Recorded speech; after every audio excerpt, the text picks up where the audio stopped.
All right, let's call this meeting to order if we can, please. See, Chief Taylor's ready. Hi, He wants to leave the pledge. Captain Item. They go right in. Does he reduce it? The ferries, like, they go from the office. We're calling to order here. Good afternoon, everyone. Welcome to our scheduled meeting. We'll start with the Pledge to Allegiance, and I'd like to ask Chief Taylor to lead us tonight. To the flag of the United States of America and to the republic for which it stands, one nation, under God, indivisible, with liberty and justice for all. Thank you, Chief. Metro Cable announcement. The open session meeting is videotaped for cablecast on Metro Cable 14. Replay on Sunday, September 11th, 2016 at 9 a.m. and Monday, September 12th, 2016 at 12 noon on Channel 14. Webcast at www.sacmetrocable.tv. The open session meetings are also available for viewing on the district website at www.metrofire.ca.gov. Public opportunity for members of the public. Do we have any speaker cards, madam? There are no speakers this evening. Thank you very much. Any discussion on the consent agenda, board members? I make a motion we adopt. I'll Thank you. second. Moved and seconded. Madam Clerk, would you please call the vote? Director Mitchell. Aye. Gould. Aye. Orzali. Wood. Barnes. Kelly. Aye. Jones. Aye. And Scheidegger. Aye. Motion passes. Thank you. Presentation items. Chief Wells, please. Well, thank you, President Scheidegger, directors, Mark Wells, Fire Chief. Tonight, it's my absolute sincere pleasure to announce to the district and to our audience at home that this last June, our communications manager, Scott Andrews, was selected as the Radio Frequency Technologist of the Year by the Association of Public Safety Communications Officials, which the acronym for that is APCO International. APCO International is the world's largest organization of public safety communication professionals with over 25,000 members. It serves the needs of communications practitioners worldwide and the welfare of the general public as a whole. They do this by providing professional expertise, development, technical assistance, advocacy, and outreach. In our experience, knowing how Scott runs the division in communications, it's no surprise to us that he was nominated for this, and he was actually selected by his peers for this award. Scott has 21 years of experience and expertise in the radio communications realm and has proven himself to be an extremely effective leader and an innovator in our organization, as you have recalled from some of our purchases and things over time. So it's our pleasure right now. Our board clerk, Melissa Pania, will do a short video presentation here to explain the balance of the award.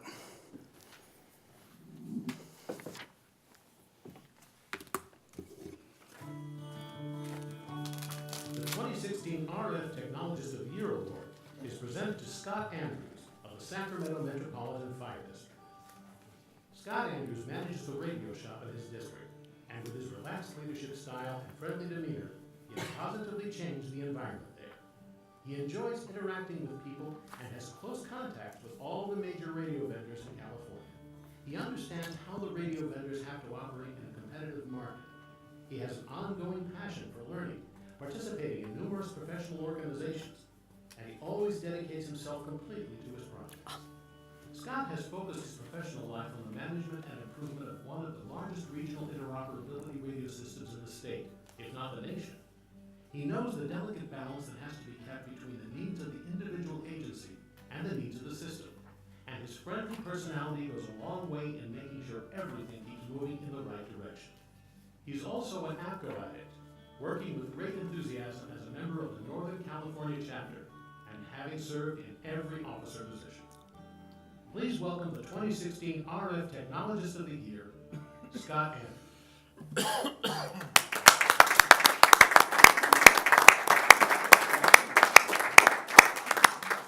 So I'd like to say just a couple things first, and then we want to show obviously, our appreciation with a certificate. But I would tell you this, that this is the type of individual we have working here at Metro Fire. And I think sometimes we take it for granted how extremely effective our comms unit is. And I can tell you, this is a nation or a worldwide organization that has seen the expertise and the value of what Scott brings to us every day. And so tonight, I'd like to just say, here is our, and we'll come up front for a better picture, Michelle. So why don't we come up here? Our certificate.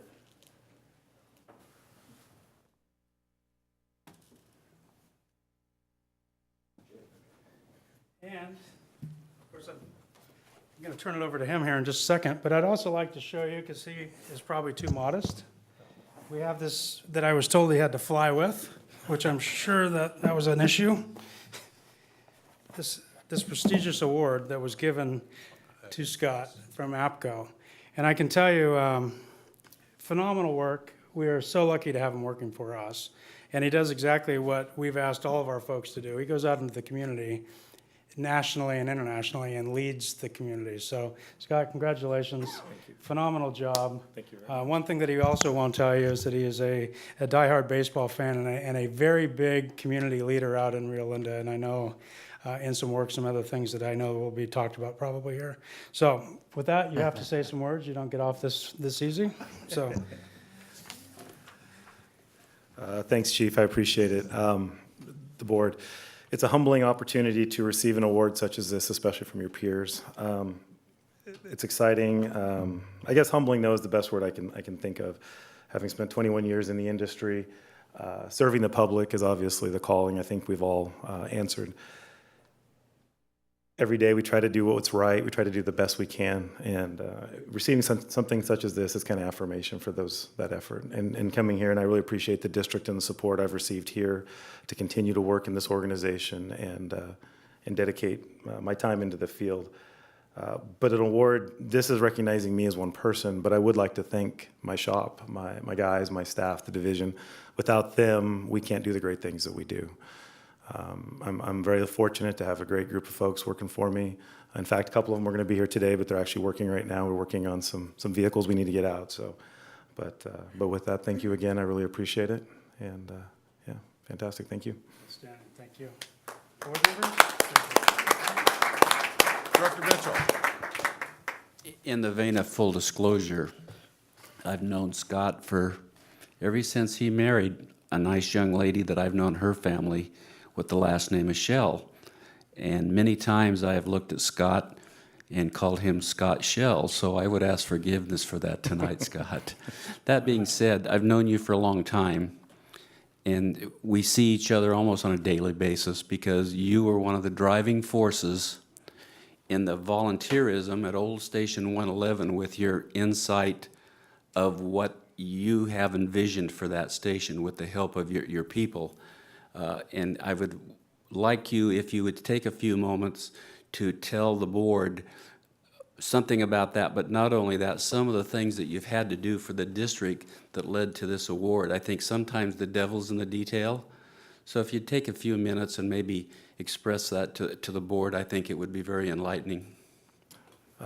Yeah, I think what Roger's alluding to is we've had a lot of conversations regarding the restoration of Old Station 111 in Rio Linda. Like Roger said, I've known him longer than I've worked for the district, clearly. And having been in the 2A in the communications industry, it's an interesting opportunity to create some really neat interactive type opportunities for kids and visitors who will ultimately visit the museum. Communicating that with some of my staff, I think we've come up with some pretty great ideas on things that we can do to make it a really fantastic experience for the community and really bring pride to Metro and to the Rio Linda community. Another thing I think Director Mitchell's referring to is, I know recently we've had a lot of medic builds, and we're working through that. So through some innovative ideas that my staff has had, I think we've been able to save a lot of time, money, and things as we go to work toward deploying those vehicles. So that's something that's most recent. In fact, we got the first medic done today for our shop, and it was turned over to Fleet. So I know that's a pretty good thing. I know I've been talking to Chief Johnson quite a bit about. So we're excited and proud about about that opportunity to get that done. So. I would also say that I think it's important for all our constituents, as well as the employees, staff, and board members, to know the entire time that Scott and his family, as well as the men that work with him, spend on this 111 project is all volunteer time.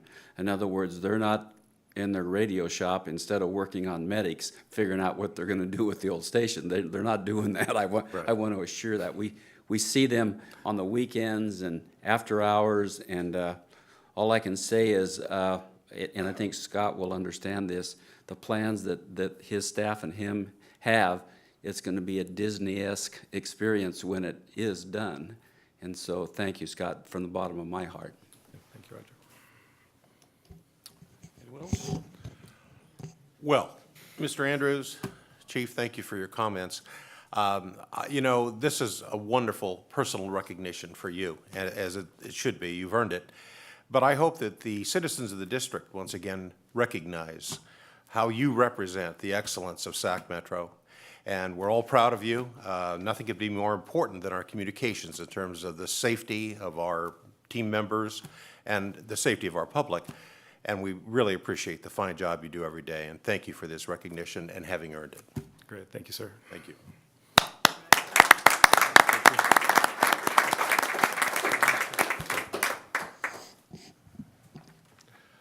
All right, we're going to change up a little bit on the agenda and recess to closed session. We have a couple of items that we need to attend to, so we ask that you'll bear with us. Thank you.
All right, thank you all very much for indulging us, and we'll reconvene. First on the action items will be the Fire Chief Employment Agreement concerning Todd Harms. Council Lawbra. Thank you, President Scheidegger. As the board knows, and for the benefit of the public, with the upcoming retirement of Chief Wells, the board engaged in an extensive search and screen and interview process to select and appoint a new fire chief for this district. After going through that process, the Board of Directors selected Todd Harms from the City of Phoenix Fire Department to be the next fire chief. That appointment was subject to, among other things, the execution of a written employment contract between this district and Mr. Harms to act in the capacity of fire chief. For the last few weeks, I have been engaging in discussions with Mr. Harms about the contract and the terms of the contract, along with some members of this board. You have before you tonight as an action item a consideration of the fire chief contract, which is attached as an exhibit to the agenda. And upon appropriate motion and seconds, this court or this board is set to proceed to consider the approval of that contract. Thank you, Council. I make a motion we adopt the contract. Thank you very much. Moved and seconded. Before we vote, are there any questions or comments by board members? All right, then Board Clerk, I'll call for the vote, please. Director Mitchell. Aye. Gould. Aye. Orzali. Aye. Wood. Aye. Barnes. Aye. Kelly. Aye. Jones. And Scheidegger. Aye. Motion passes. Thank you all very much. Big moment. All right, next item. Industrial disability retirement for Christopher Marsh. Chief Shannon, please. President Scheidegger, I'll just okay. read from the, so after a discussion in closed session tonight, consideration is being recommended by staff to adopt a resolution finding Captain Christopher Marsh has suffered job-related injuries and direct staff to work with Captain Marsh through his industrial disability retirement process with CalPERS. So move. Second. All right, call for the vote. Director Mitchell. Aye. Gould. Aye. Orzali. Aye. Wood. Aye. Barnes. Aye. Kelly. Aye. Jones. Aye. And Scheidegger. Aye. Motion passes. Thank you very much.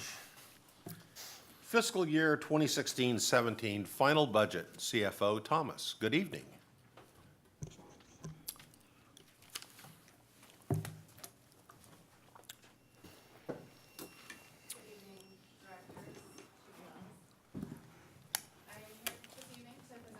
Budget for, for fiscal year 2016-17.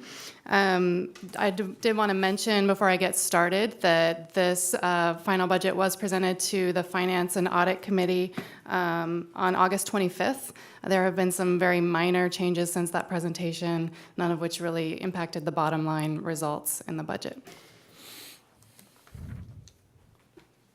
So just as an overview and a reminder, we did adopt a preliminary budget on June 9th, 2016. So that's the budget that we've been operating under so far this fiscal year. That preliminary budget resulted in about a $300,000 general fund deficit. And now we are with the final budget recommending changes to that preliminary budget.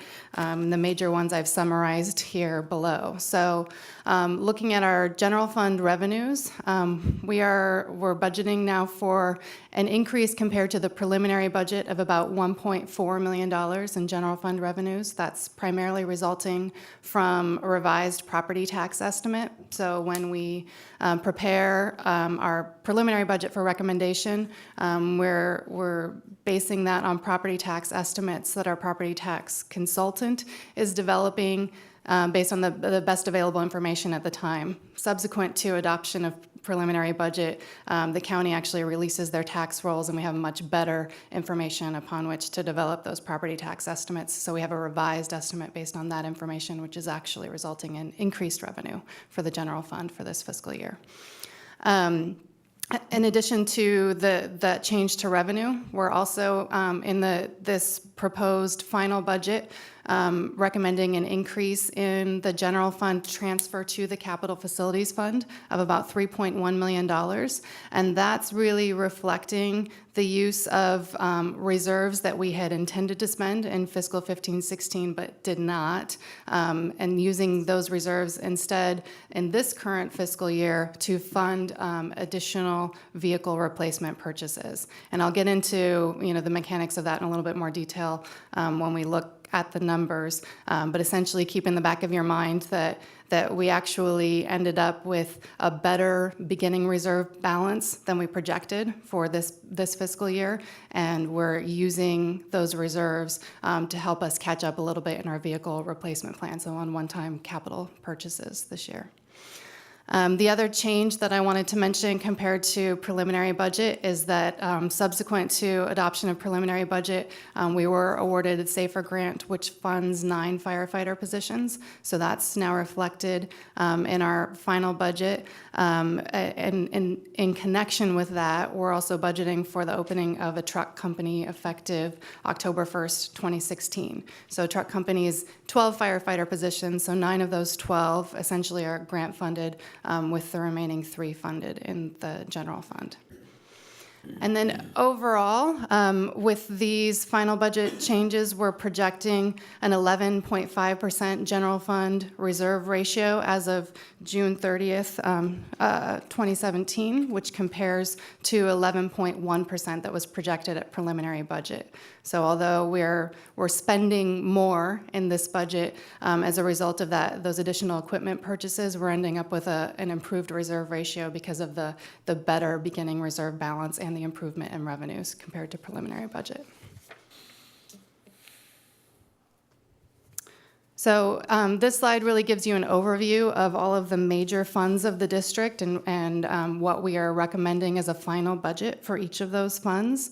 I do want to point out at the beginning, as I did when we talked about the preliminary budget, that starting this fiscal year, we're budgeting our intergovernmental transfer activity in a separate fund. So previously, that's been budgeted in the general fund. Beginning in this year, 16-17, we're budgeting for that in a new IGT fund.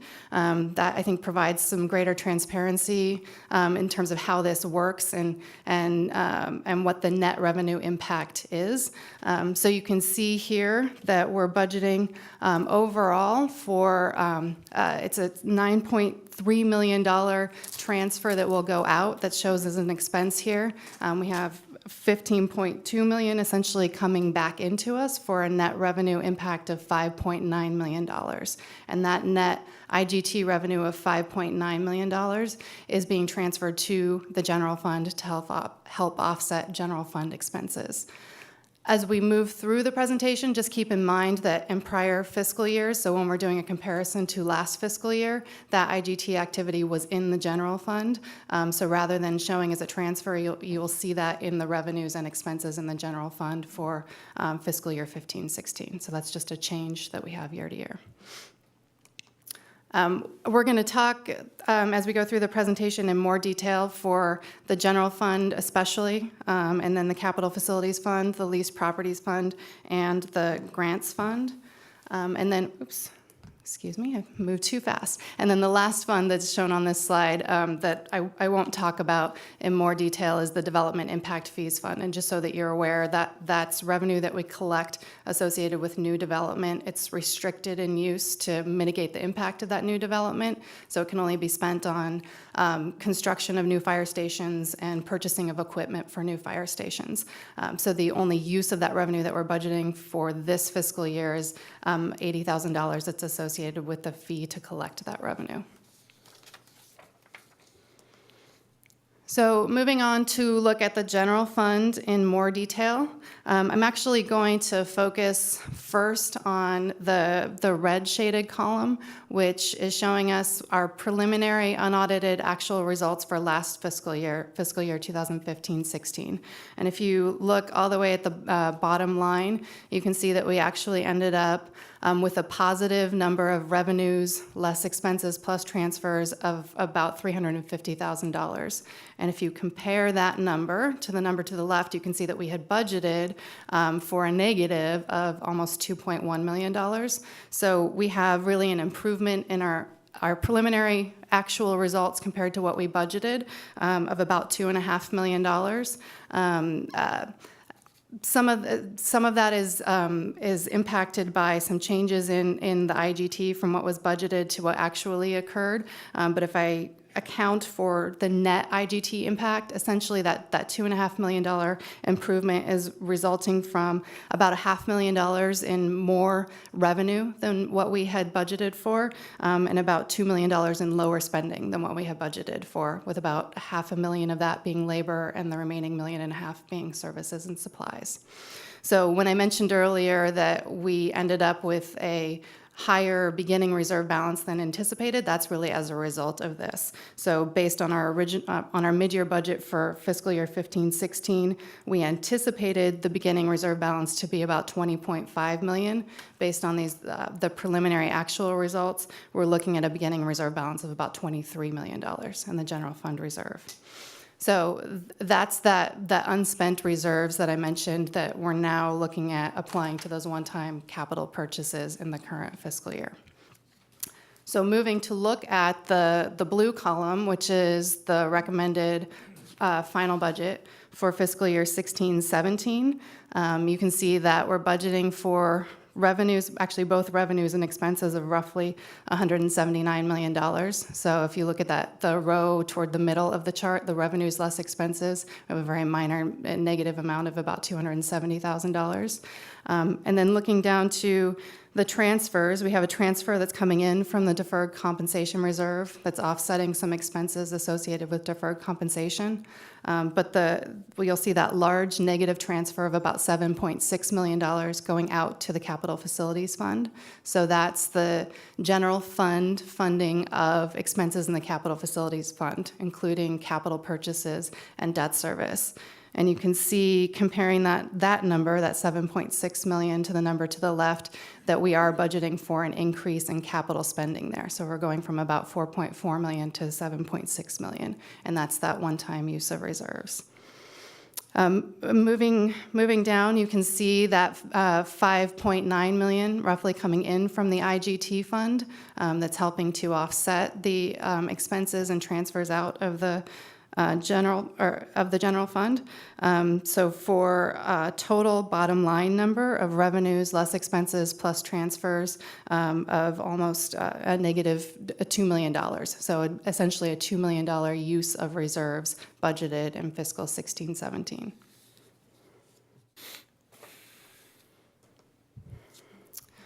Taking a step back a little bit to look at general fund revenues, I think this is a chart that you're familiar with, but looking at our final budgeted revenues for 16-17, you can see that our property tax revenues, so that number on the very bottom right-hand corner, of $131 million is really the first time that we're reaching or exceeding our pre-recession peak of property tax revenues, which you can see on the left-hand side of $129 million. So for the first time this year, we're crossing back over that threshold. The other thing that you can see is that over the same period of time, if you look at the chart, and if you look at the left-hand side, you can see that light blue portion, so all of the revenues other than property taxes, accounted for a smaller share of total revenues in 2007-8 than they do today. So in 2007-8, property taxes represented about 80% of total revenues, and today on this chart, about 70%. So you can see that that's diversified over time. And that's really the result of additional medic cost recovery revenues over that time period. So looking at the distribution of general fund revenues for this final budget for fiscal 16-17, and I do want to point out that this pie chart is excluding IGT because that's now not budgeted in the general fund, but looking just at those general fund revenues, about 73% of general fund revenues are coming from property taxes, about 20% from medic cost recovery, and then smaller amounts from the other categories. So for the projected general fund revenue budget of $179 million, we're looking at an overall $1.9 million increase compared to the results for 15-16. So a year-over-year increase, $1.9 million overall. Property taxes are $5.1 million increase, which is about a 4% increase year over year. GEMT, we're including $1.2 million in one-time revenue from prior years. You'll recognize this from our last several budgets. This is revenue that's been held up as a result of an audit at the state that we know that we will be getting. We just don't know when we will be getting it. So we'll continue, as we have in the past, to monitor this, and if it doesn't appear that it will be received this fiscal year, that would be a change that you would see at mid-year budget. We have a couple of adjustments compared to 15-16 that also have some corresponding expense reductions as well. So in 15-16, we had $1.3 million in financing revenue associated with the radio purchase that was made. We no longer have that revenue in 16-17, so there's a reduction as a result of that. And then similarly for deployment reimbursements, we're looking at about a $3.7 million decrease in revenue when we look year to year, but we also don't have that corresponding labor expense budgeted yet in our final budget. That's something that we typically add in at mid-year. And then although not general fund revenue, because the IGT revenue is coming in to help offset the general fund expenses, it's important to consider that. So our net IGT revenue transfer, as I mentioned, is $5.9 million. That compares to $3.3 million net IGT revenue that was budgeted in or received in the general fund in 15-16. So when you adjust for all of these things, so the financing and deployment revenues as well as the IGT, factor all of that in, we're looking at a net increase of about $10.2 million year over year. So turning to look at expenses, as I mentioned, our total expenditure budget is also about $179 million. The largest share of that is our labor budget, which represents 86.5% of expenses, then services and supplies at 11.7%, and then our third category, taxes, licenses, assessments, contributions, and debt service at 1.8%. For labor costs, we have a $155 million labor budget, which is up $3 million overall compared to the unaudited results for 15-16. That's about a 2% increase. However, if you adjust for deployment expenses, so as I mentioned, in 15-16, we have labor costs associated with deployments that are not yet reflected in the final budget for this year. So if you take those out of 15-16, the net increase is $6 million, or about 4%. Some of the changes from 15-16 to 16-17 include the opening of an engine company on July 1st of this year, and then, as I mentioned, the general fund impact of the opening of a truck company on October 1st of this year. We have implementation of the new labor agreement terms, increased pension rates. We're showing additional filled positions in 16-17 versus 15-16. However, we're also showing reduced overtime in 16-17 versus 15-16, primarily as a result of budgeted additional filled line positions. We're looking at about a $4.7 million reduction in the constant staffing overtime budget for 16-17 compared to the actual results for 15-16. And that represents about a 34% reduction in that line item.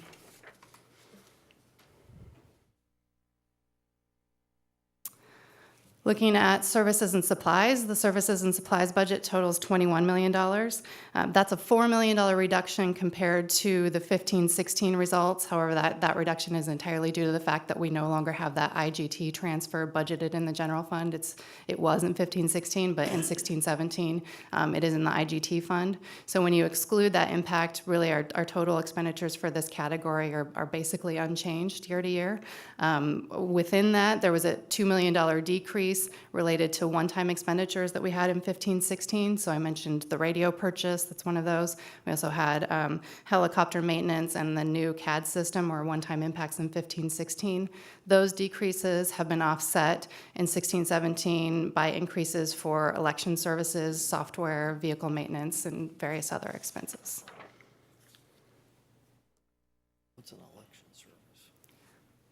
So looking at the final general fund expenditure category, which is debt service assessments and contributions, we have a total budget there of $3.3 million. 1.8 million of that is the assessment that's paid to the county for property tax administration and collection.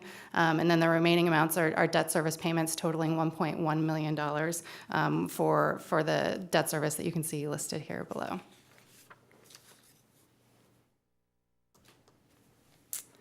And then finally, in addition to the revenues and expenses, there are the transfers in and out of the general fund, some of which I have touched on. The $7.6 million transfer to the Capital Facilities Fund. I'll talk about that a little bit more detail on the next slide, but that's a $4.8 million increase compared to last year. There's $5.9 million net transfer in from the IGT fund. We have a $70,000 transfer out to the grants fund, which represents the general fund's share of the grant expenses. And then we have $110,000 transfer in from the deferred compensation reserves, and that's essentially offsetting both the expenses this year associated with the deferred compensation program, as well as there was an item that was approved at the last board meeting to transfer the district-held deferred compensation reserves to the deferred compensation plan for administration. So this reflects the transfer of that as well. So that actually wrapped up the discussion of the general fund. Moving on to look at the Capital Facilities Fund and really focusing on that blue column, which is the final 2016-17 recommended budget. You can see that we're budgeting for total revenue in the Capital Facilities Fund of about $6 million, with nearly all of that being financing proceeds. So money that we would borrow to fund capital purchases in this fund.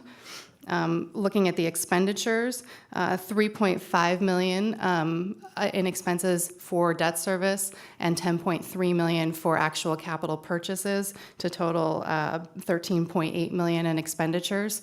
So that results in roughly $7.8 million of negative or of excess expenditures over revenues, which needs to be made up through transfers from other funds. And you can see that $7.6 million is coming in from the general fund. We also have a small amount coming in from the leased properties fund, which is due to an adjustment of prior year debt service. And we're ending up with a slight deficit in the Capital Facilities Fund of about $120,000. And that's really associated with amounts that were transferred last year for purchases that weren't made last year but will be made this year. So that funding is already available within the Capital Facilities Fund for those purchases this year. So as I said, the net funding requirement in the Capital Facilities Fund is $7.6 million, which is coming in from the general fund. There's $10.3 million in capital outlay, so that represents equipment that's being purchased, which is offset partially by $6.1 million in financing proceeds. So we intend to finance $6.1 million of the equipment that would be purchased in fiscal year 16-17, with the remaining amount funded with the transfer from the general fund or the use of reserves for that one-time purchase. We have overall a total $3.5 million debt service requirement in the Capital Facilities Fund. $1.3 million of that is related to those the $6.1 million in purchases that are being financed in 16-17, with the remaining amount related to prior year capital purchases that were financed and we're continuing to pay that debt service. Some of the major capital purchases that are included in the $10.3 million of capital outlay are $2 million for a station alerting upgrade, $1.9 million for 9 ambulances and associated equipment, $1.3 million for 2 Type 1 engines and equipment, $1.1 million for an aerial ladder truck and equipment, and then $1 million for mobile data computers. And I did want to point out that the items that are shown in red are the changes from preliminary to final budget. So that additional one-time purchases, use of reserves that I mentioned are essentially reflected in these items that were added. So the 2 engines, the truck, and then 3 of the 9 ambulances were added. We had 6 included in preliminary budget.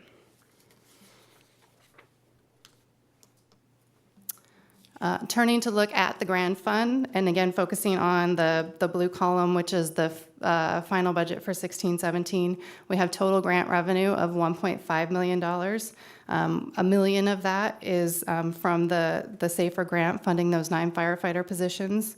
$400,000 is coming from the Assistance to Firefighters grant to fund the chest compression devices. And then $100,000 is the remaining amount left in the Fire Prevention and Safety Grant for the Residential Care Facility Inspection Program.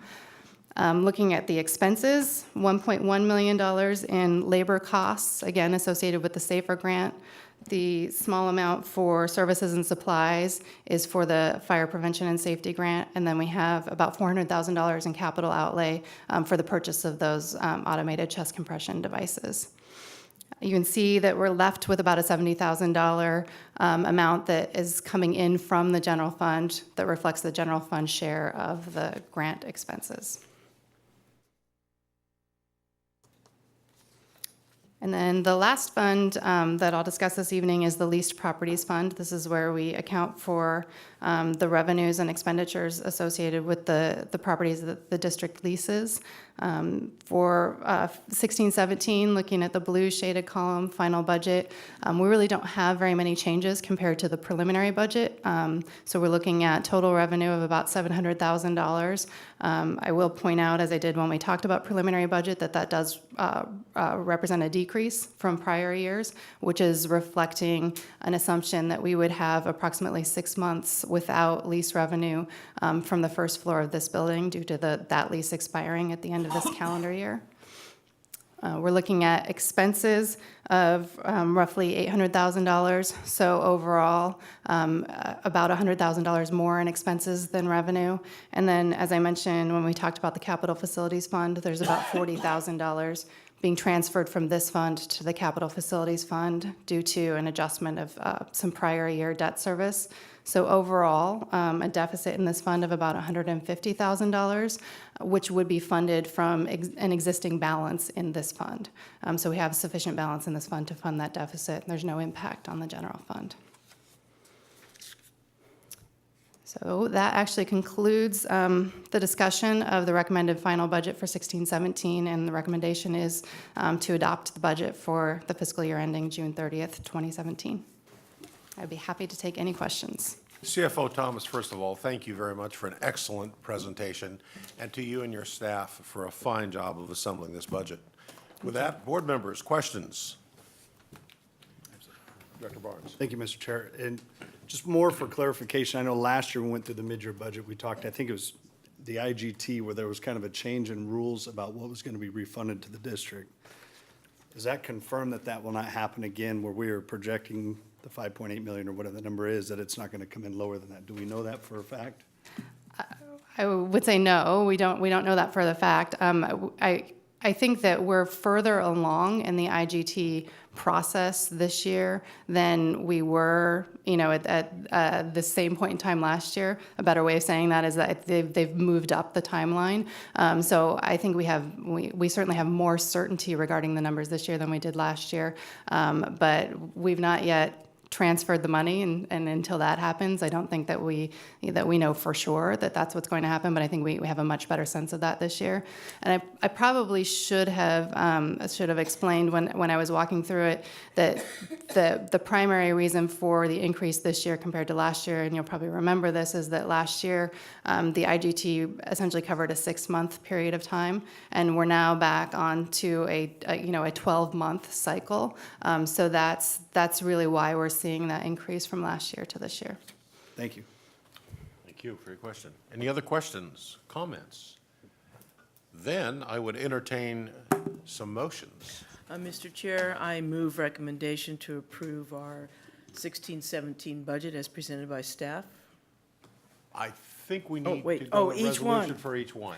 My apologies. Please. Mr. Chairman, I will start with, I move adoption of Resolution A, 2016, 2017 final budget for General Operating Fund 212A. I'll second. Moved and seconded, call for the vote. Director Mitchell, Aye. Aye. Orzali. Wood. Aye. Barnes. Aye. Kelly. Aye. Jones. Aye. And Scheidegger. Aye. Motion passes. Okay, Mr. Chair, I'm better prepared now. I'd like to move 3B, Resolution 2016-17 Final Budget for the Capital Facilities Fund 212D. Thank you, Director. Moved and seconded, call for the vote. Director Mitchell, Aye. Gould. Aye. Orzali. Wood. Aye. Barnes. Aye. Kelly. Aye. Jones. Aye. And Scheidegger. Aye. Motion passes. Okay, I'll move, Mr. Chair, I'd like to move 3C, Resolution 2016-17 Final Budget for the Grants Fund 212G. Second. Thank you. Moved and seconded, call for the vote. Director Mitchell, Aye. Gould. Aye. Orzali. Wood. Aye. Aye. Kelly. Aye. Jones. Aye. And Scheidegger. Aye. Motion passes. Mr. Chairman, I move Resolution D, the 2016-2017 final budget for the Development Impact Fees Fund 212I. I'll Thank you.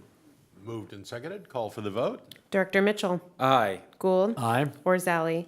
Wood. Aye. Barnes. Aye. Kelly. Aye. Jones. Aye. And Scheidegger. Aye. Motion passes. Mr. Chair, I'll make the motion to move item 3E, Resolution 2016-17 Final Budget for the Leased Properties Fund 212L. Thank you. Moved and seconded, call for the vote, please. Director Mitchell, Aye. Gould. Aye. Orzali. Wood. Aye. Barnes. Aye. Kelly. Aye. Jones. And Scheidegger. Aye. Motion passes. Mr. Chair, I move item 3F, Resolution 2016-17 Final Budget for the IGT Fund 212M. Second. Moved and seconded, thank you, call for the question. Director Mitchell, Aye. Gould. Aye. Orzali. Wood. Aye. Barnes. Aye. Kelly. Aye. Jones. Aye. And Scheidegger. Aye. Motion passes. Mr. Chair, I move item 3G, Resolution 2016-17 Final Budget for the Simulator Funds 212S. Second. Moved and seconded, call for the vote. Director Mitchell, Aye. Gould. Aye. Orzali. Wood. Aye. Barnes. Aye. Kelly. Aye. Jones. Aye. And Scheidegger. Aye. Motion passes. Thank you. Mr. Chair, I move item 3H, Staff Report and Resolution 2016-17 Appropriations Limit. Second. Moved and seconded, call for the vote. Director Mitchell, Aye. Gould. Aye. Orzali. Wood. Aye. Barnes. Aye. Kelly. Aye. Jones. Aye. And Scheidegger. Aye. Motion passes. Well, that concludes a very, very important function of this board, and again, thank you, CFO Thomas, and for you and your staff, fine work. All right, let's move on to the President's report. I just wanted to take a minute to talk about how excited I am about the appointment of our new chief. Mark Wells is a terrific man, has done a terrific job, and your years of service, we'll talk about more later, but thank you. But you decided it's time, and I think it's a real credit to Metro when we look at the scope and level of applicants that we had, both from within and without of this department. I couldn't be happier. I know that Todd Harms is going to be a great addition to this department. We're excited about that. And I also want to commend the members of this board for their fine work and dedication in the selection process. In particular, I'd also like to commend Council Lavra and Director Jones for their fine work in the contract work. And I'm pleased that we're there. It's a big momentous occasion for us all. With that, I'll turn it over to the fire chief's report. That would be, said Chief Wells. Thank you, President Scheidegger. So tonight, I'd just like to report on a handful of items. We had the opportunity to participate in the Sacramento County Sheriff's Activities League Golf Tournament. Thank you to Council Lavra and his firm as well. Myself, Chief Bridge, Chief Shannon, and Chief Johnson had the opportunity to use our athletic skills on the golf course that were grossly underappreciated. The score? The score was on? Well, it turns out that you're not supposed to have as many as we had, but we were good. So the promotion ceremony we had on the 30th of August, we had a promotion ceremony that honored 34 of our men and women that work for Metro Fire in every aspect of our organization, meeting new levels of responsibility and promotion. So we had the opportunity to celebrate that as a group, and probably one of the more important things that we do, and maybe as important as the honorees is the families and the time and the commitment behind that and the sacrifice. So I'd just like to publicly say thank you to all of them as well. Upcoming events, of course, the 9/11 events are on Sunday, and there is a 9/11 stair climb. The climb begins at 8 a.m. at the Renaissance Tower at 801 K Street, and you can still register for that at www.sac911climb.com. Of course, you have to be a firefighter to climb. The 9/11 Run to Remember is a 5K run walk, which is open to everybody, and that starts at 9:11 a.m. on Sunday, and you can register also at www.sac911run.com. On the 14th, next week, we are going to be sitting down with a 2x2 meeting with the City of Rancho Cordova, and that meeting will be here, I believe, at 2 p.m. on the 14th of September.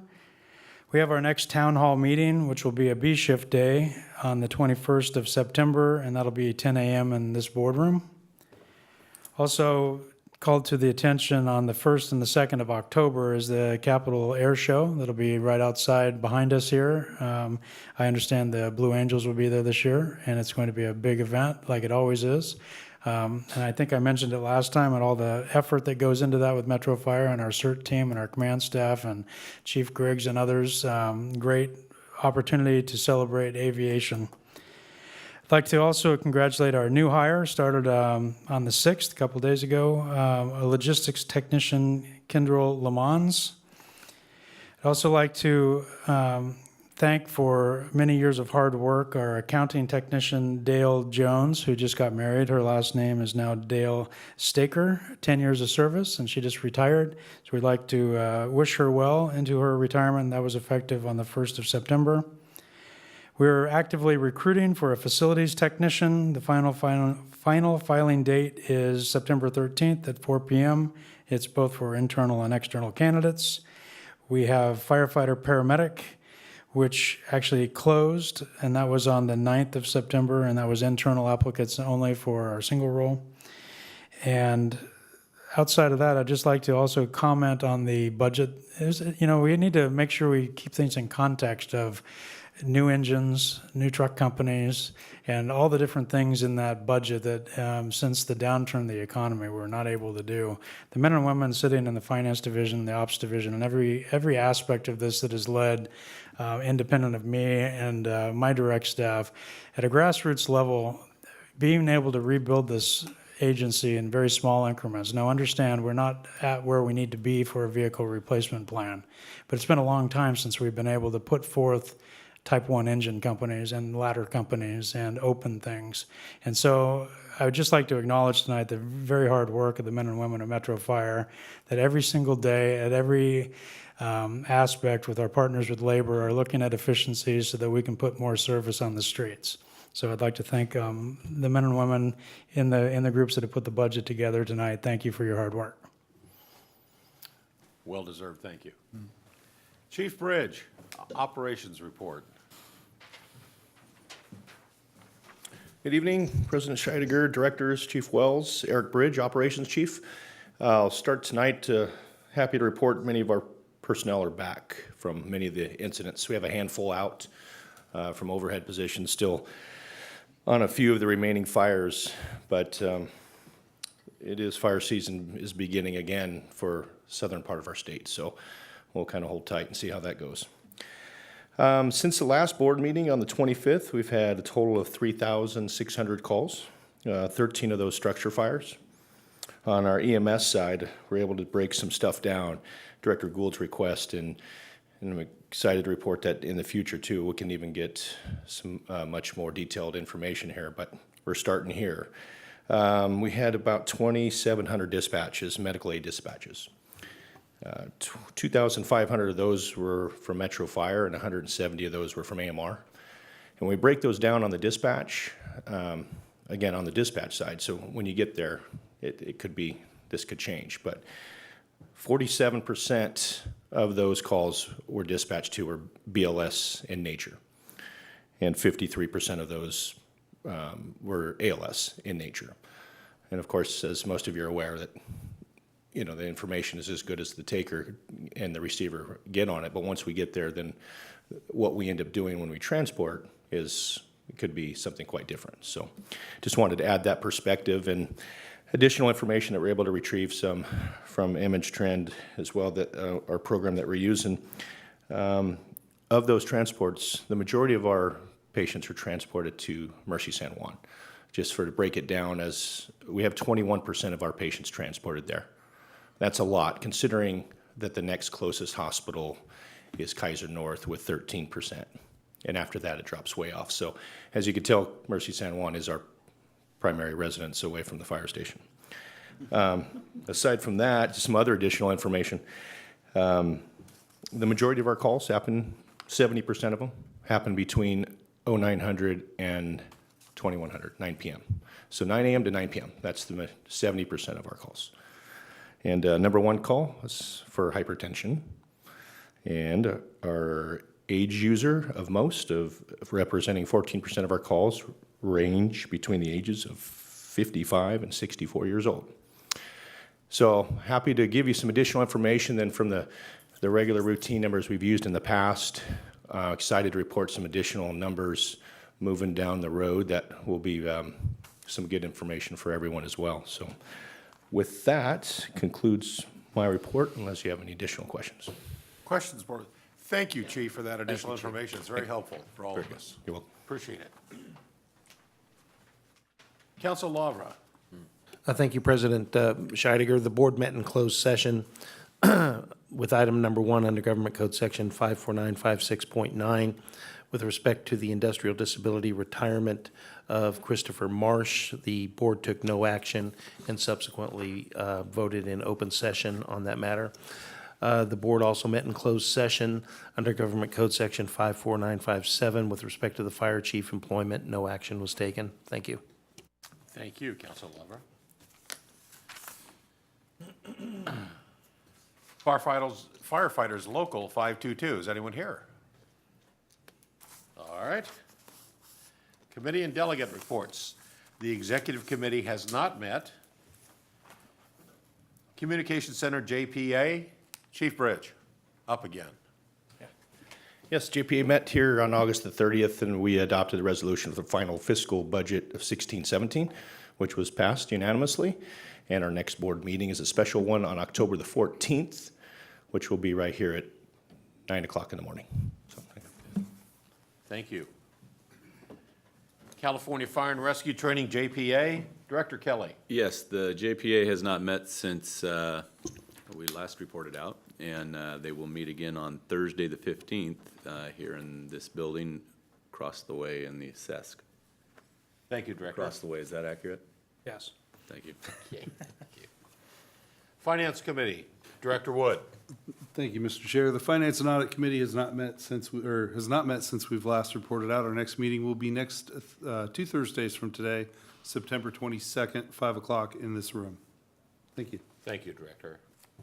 Policy Committee, Director Gould. The Policy Committee will meet on Thursday, October 13th, 2016 at 5 p.m. We'll look forward to that. I'm sure you will. Board member questions and comments. Let's start with Director Jones. Oh, thank you. I knew you'd do that. I appreciate it so much. I'm glad that wasn't on tape. All righty, thank you, Mr. Chair. Okay, first of all, there are a lot of congratulations and acknowledgements for those promoted last week. Super congratulations, best of luck in your new positions. Additionally, the new hires, as well as our new retirees. Well done and good luck in the future on both the beginning and the end of all those careers. I'd also like to, again, acknowledge Scott Andrews. I can remember a really very entertaining time out at Old Fire Station in Rio Linda, where he had put in simulators and audio or visual and audio replications of what it's like to get a call and dispatch. And I can imagine that the kids coming through there, as well as a lot of the adults, can really get a sense of the bang, what happens when the bells, lights and bells do go off on emergency calls. So hopefully Scott and his friends will continue to do that very enlightening and educational work. It's greatly appreciated. Also, I'd like to congratulate our Chief Todd Harms. Welcome to the Metro family, and look forward to working with him and the rest of our staff, as always. Great job. And smaller thank you, well, very important. Chief Bridge, thank you very much for the new breakdowns on the types of calls we're getting. That'll be able to inform me as a board member, and very, very helpful on any types of future decisions and pathways that we take on that. So thank you very much. Thank you, Director. Director Kelly. Yes, thank you. I too would like to congratulate Scott Andrews on the award he got from APCO. I think that it is further evidence of what I often call the high-performing team at Metro Fire. I hashtag it, I tweet it, I Instagram it, I Facebook it. I truly believe that you guys are a high-performing team. When the chips are down, you're there. When the ugly, gritty work of grinding out a budget for your department needs to be done, you take care of it, you get it done. Further evidence by the work of CFO Thomas, and I believe that the two-year budget was a very good idea, and it was a wise decision by this board. Yep. I think that the high-performing team known as Metro Fire, you got a new member coming. I hope everybody embraces him and makes it a seamless transition, because I think that you will all be fortunate to be able to learn from a person that we found to be very knowledgeable in this industry. I know we have many knowledgeable people here, and I want to see a good fit, and he's going to be a great guy, I think. I want to tell Chief Wells this is not your last meeting, but boy, every time you come around and I get to shake your hand, I think I don't get to do this much longer. And I want to tell you, thank you very much for the work you've done here. Thank you. Long career, and being chief, you've done a fantastic job. Thanks. That's all I got. Thank you, Director Kelly. Director Orzali. I just wanted to take a moment to welcome the new chief. I think this is going to be a really good fit for Metro Fire, and it was an incredible process to go through. And I think this is going to be an exciting addition to Chief Wells. Whatever people have said that's nice about you, I'll go ahead and go along with it. You've done a phenomenal job, and it's been a great honor to work with you. And the last part of this is I wanted to thank CFO Thomas for the work in doing this budget report. This is an extremely well-done report, not only in terms of the detail, but the data presentation, the process by which you can follow it. This is phenomenally well done, and I appreciate it. So thank you. Thank you, Director. Director Gould. If you work for Metro Fire, thank you. Thank you, Director. Director Mitchell. I don't think I can improve on the words of my fellow directors, but I would like to say a couple of words. Thank you, Director Jones, for your comment on our project in Rio Linda, but I don't want it to go unsaid that if it wasn't for this district and the board before I sat here that wouldn't have embraced saving that station and to make a museum out of it, it would not be possible. And I remember with fondness a small group of us that started out with the idea that let's just save, and please excuse me, but Rio Linda's old station, if you will, and to restore Rio Linda's old truck. This has rapidly became let's show in this station that this is Metro Fire's museum, just happens to sit in the location of Rio Linda. I think we have a great opportunity to highlight what this district does in a small museum setting. And I've often said that the Pioneer Hook and Ladder Society has a great vision of a large fire museum, and I would hope that vision, and I like to think outside the box, could be as large as the train museum that we see downtown. And then we could also say that in that Metro Fire has preserved one of their stations that would be a station that was built for one of the predecessor districts, and then that Sacramento City has saved one of their stations, and forgive me, Director Jones, is it Station 4 that when it goes out of service? So there would be a representation of a, shall we say, a founding district station, and then one in the city, as well as a very large museum. That being said, the time, if it wasn't for the support, at least in the last couple of years, of you, Chief Wells, this dream would have, I think, shall we say, I don't want to say would have died, but certainly would have slowed down without your support. And I thank you from the bottom of my heart very much for that.